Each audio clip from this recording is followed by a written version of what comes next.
دیکھیے عربی زبان میں عمل اور فعل یہ دونوں الفاظ مترادف ہیں، تفعلون یفعلون، تعملون یعملون، لیکن ان دونوں میں فرق ہے۔ فعل کوئی بھی فعل ہے جو آپ سے سرزد ہو گیا، چاہے ارادی طور پر چاہے غیر ارادی طور پر۔ عمل وہ ہے جو ارادے کے تحت کیا جائے، جس میں جد و جہد ہو، جس میں محنت ہو، جس میں مشقت پڑتی ہے۔ تو فعل اور عمل کے درمیان زمین و آسمان کا فرق ہے۔ عمل محنت چاہتا ہے، جد و جہد چاہتا ہے، سعی چاہتا ہے، اور صالح سے مراد کیا ہے؟ باصلاحیت، جس میں گرو کرنے کی صلاحیت ہو، صالح۔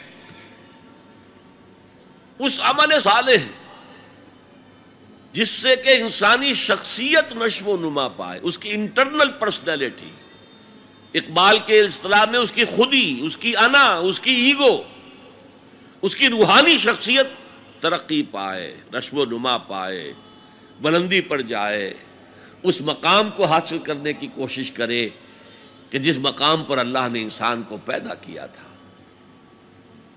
والتین والزیتون وطور سینین وہذا البلد الامین لقد خلقنا الانسان فی احسن تقویم، بہترین سطح پر پیدا کیا، مسجود ملائک بنایا، اپنا خلیفہ قرار دیا۔ ثم رددناہ اسفل سافلین، پھر نیچوں میں سب سے نیچے پھینک دیا۔ فرشتے ہم سے اونچے، جنات بھی ہم سے اونچے۔ جنات کہاں کہاں تک جاتے ہیں؟ میرا یہ خیال ہے کہ کم سے کم سولر سسٹم تک تو جنات کی رسائی ہے، آگے ہے یا نہیں میں نہیں کہہ سکتا۔ لیکن یہ انسان اب محنت کرے گا۔ نیچے اگر پھینک دیا گیا تھا الا الذین آمنوا وعملوا الصالحات، جو ایمان لائیں گے اور نیک عمل کریں گے وہ پھر ریگین کر لیں گے اپنے اس مقام کو جس مقام پر انہیں اصلاً پیدا کیا گیا تھا۔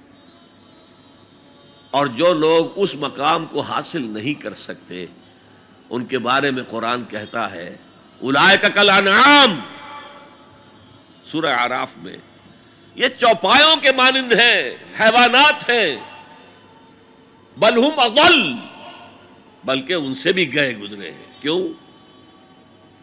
حیوان کو جس سطح پر پیدا کیا گیا اس پر اپنی زندگی گزار رہا ہے، اس سے اوپر کی کوئی صلاحیت دی ہی نہیں گئی۔ انسان کو لقد خلقنا الانسان فی احسن تقویم، اگر انسان حیوان کی سطح پر گر جائے جیسے کہ آج گر چکا ہے تو وہ حیوانات سے بدتر ہے۔ اولئک کالانعام بل ہم اضل لہم قلوب لا یفقہون بہا لہم اعین لا یبصرون بہا لہم آذان لا یسمعون بہا، ان کا دل ہے اس سے غور نہیں کرتے، آنکھیں ہیں ان سے دیکھتے نہیں ہیں، کان ہیں ان سے سنتے نہیں ہیں۔ کیا ابو جہل آنکھ سے نہیں دیکھتا تھا؟ کیا ابو جہل کان سے نہیں سنتا تھا؟ یہ وہ انر شخصیت ہے آپ کی، وہ روحانی شخصیت ہے آپ کی، جو دیکھتی ہے بغیر ان آنکھوں کے، جو سنتی ہے بغیر ان کانوں کے، جو غور و فکر کرتی ہے اس عقل سے نہیں بلکہ اس قلب سے۔ تو اللہ نے تو سب کچھ دیا تھا، ہر ایک میں وہ روح پھونکی ہوئی ہے، لیکن یہ لوگ اپنی اس روح سے بیگانہ ہو گئے ہیں، بھول گئے ہیں کہ ہمارے اندر کوئی ڈیوائن ایلیمنٹ بھی ہے۔ ڈیوائن سپارک، یہ لفظ جو ہے مغربی فلسفے میں استعمال ہوتا ہے، ڈیوائن سپارک، ایک شعلہ ملکوتی ہمارے اندر ہے، انہوں نے بھی دیکھا ہے۔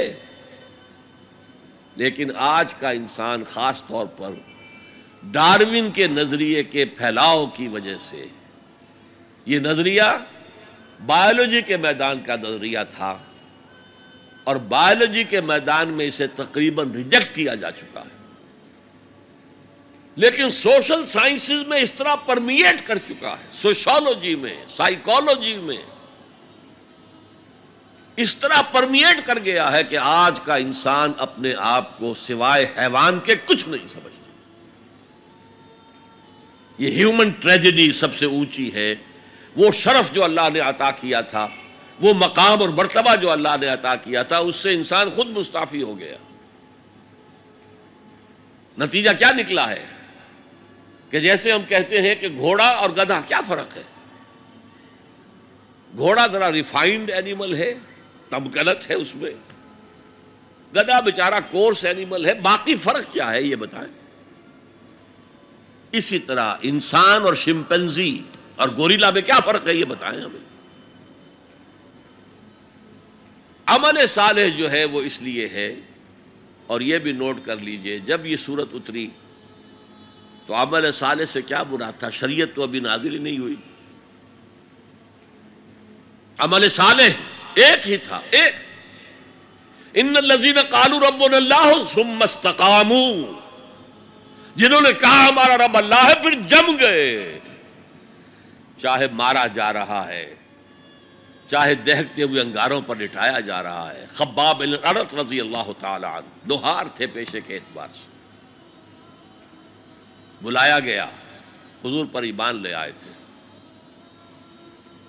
انگارے زمین پر بچھا دیے گئے، دہکتے ہوئے انگارے، کہا اتارو کرتا، اتار دیا، لیٹ جاؤ، لیٹ گئے انگاروں کے اوپر، اس لیے کہ حضور کا حکم یہ تھا چاہے تمہارے ٹکڑے کر دیں، چاہے تمہیں بھون دیں، تم نے کوئی جوابی کارروائی نہیں کرنی، کفو ایدیکم، اپنے ہاتھ بندے رکھو۔ قرآن میں تو یہ کہیں جا کر سورہ نساء میں حکم آیا ہے، میں حکم تھا کہ اپنے ہاتھ روکے رکھو، مکے میں یہ حکم حضور نے، لہذا لیٹ گئے، پیٹھ کی کھال جلی، چربی پگھلی، اس سے وہ انگارے ٹھنڈے ہوئے۔ ان الذین قالوا ربنا اللہ ثم استقاموا، پھر جم گئے۔ یا صرف ایک عبادت دی گئی تھی، راتوں کو کھڑے رہا کرو، یا ایھا المزمل قم اللیل الا قلیلا نصفہ او انقص منہ قلیلا او زد علیہ ورتل القرآن ترتیلا۔ اے کمبل میں لپٹ کر لیٹنے والے صلی اللہ علیہ وسلم، کھڑے رہا کرو رات کو سوائے تھوڑے سے حصے کے، نصفہ، آدھی رات، اب انقص منہ قلیلا، یا اس میں سے کچھ کم کر لو تو ایک تہائی رات، اور زد علیہ، یا آدھی رات پر اور اضافہ کرو تو دو تہائی رات، اور قرآن پڑھتے رہو پڑھتے رہو پڑھتے رہو پڑھتے رہو۔ حالانکہ قرآن کتنا نازل ہوا تھا ابھی؟ کیا یہ 30 پارے موجود تھے؟ جو چند آیتیں اتری ہیں، repeat and repeat and repeat and repeat, hammer دم ڈاؤن، یہ عبادت تھی۔ باقی نہ ابھی 5 وقتہ نماز ہے، نہ روزہ ہے، کوئی شے نہیں، نہ سود حرام ہے، نہ شراب حرام ہے۔ تو عمل الصالحات اب ہمارے سامنے جب آئیں گے تو اس کے 2 حصے ہیں، ایک بیسک ہیومن موریلٹی، وہ چیزیں جو تمام ادیان، تمام مذاہب، تمام فلسفوں کے اندر مشترک ہیں۔ جھوٹ بولنا برا ہے، سچ بولنا اچھا ہے، وعدہ پورا کرنا اچھا ہے، وعدہ خلافی کرنا برا ہے، کسی کی ضرورت پوری کر دینا اچھا ہے اور کسی کو جھڑک دینا برا ہے، والدین کی خدمت کرنا اچھا ہے اور اس سے اعراض کرنا برا ہے، کون نہیں جانتا؟ یہ تو ہے بیسک موریلٹی جو مکی صورتوں میں شروع میں آئی ہے، بہت بہت تکرار کے ساتھ۔ ارأیت الذی یکذب بالدین فذلک الذی یدعو الیتیم ولا یحض علی طعام المسکین۔ کیا تم نے دیکھا اس شخص کو جو جزا و سزا کا منکر ہے، آخرت کا منکر ہے؟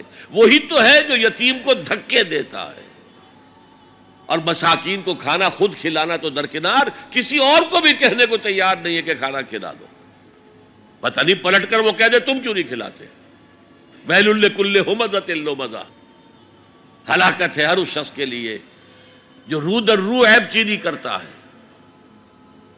یا پیچھے برائی کرتا ہے، طنز کرتا ہے۔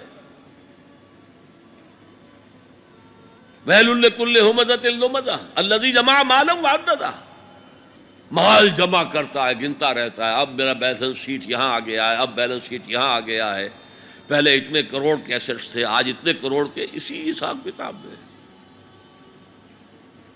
بیسک ہیومن موریلٹی اور شریعت آئیں گے۔ اب وہ شریعت پوری ہو چکی محمد رسول اللہ صلی اللہ علیہ وسلم پر، اب ہمیں اس پر عمل کرنا ہے، اور یہ کوئی بوجھ نہیں ہے، یہ ہماری شخصیت کی نشو و نما کے لیے ہے۔ میں ایک مثال دیا کرتا ہوں، آپ کسی پہاڑی اسٹیشن کی طرف جا رہے ہوں، گرما کا صدر مقام کوئی ہوتے ہیں پہاڑی، شملہ ہوتا تھا کبھی، تو آپ دیکھیں گے سڑک پر جہاں بجا نشانات لگے ہوئے، یہاں سپیڈ کم کر لو، ورنہ ٹرن ایسا آ رہا ہے کہ ہو سکتا ہے کہ سپیڈ کم نہ ہو تو تمہاری گاڑی جو ہے وہ سیدھی کھائی میں جائے۔ تو یہ جو کوشنز ہیں یہ اس کی بھلائی کے لیے ہیں۔ آدمی کہے خامخواہ ہمارے اوپر پابندی لگا رکھی ہے، یہ نہیں، تمہاری بھلائی کے لیے شریعت، تمہاری بھلائی کے لیے ہے، تمہاری شخصیت کے صحیح نشو و نما کے لیے ہے، تاکہ تم اس مقام پر پہنچ جاؤ جس مقام پر کہ اللہ تعالیٰ نے تمہیں پیدا کیا تھا۔ والتین والزیتون وطور سینین وہذا البلد الامین لقد خلقنا الانسان فی احسن تقویم۔